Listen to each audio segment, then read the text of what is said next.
The three biggest mistakes that we see people make when viewing rent-to-rent properties.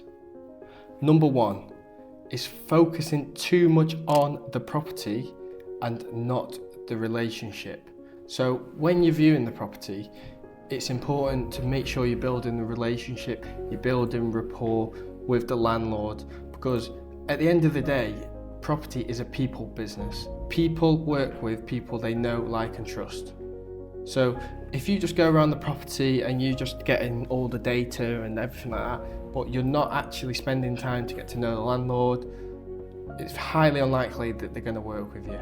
If you spend time focusing on the relationship, you can always come back to view the property again if anything you've missed. So really focus on building that relationship, building that rapport with the landlord when you're going around the property. Number two is making sure the property is compliant. Making sure the property's got fire doors, making sure the property's got emergency lighting, if it's obviously got a license, making sure that it's to standard, because these are all costs that you're going to have to take in consideration if they haven't got them.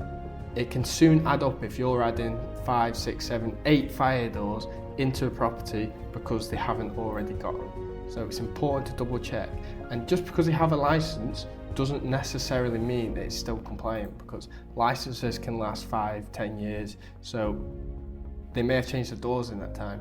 So it's important to check that. Number three is people get too emotionally invested into that property or into that deal before they've even arrived. Now, it's important in property investing you work on facts and figures, not emotion. So you need to take your emotion out of it. A lot of people will look over problems. For example, if the room is slightly under the regulated size, they'll kind of turn the blind eye to that because they want the deal. Now, this will cause a lot of issues down the line. So do not cut corners, do not try and bend the actual facts of the deal just because you've already emotionally invested in the deal. Stick to facts, stick to numbers, and make your decisions that way, not on emotion.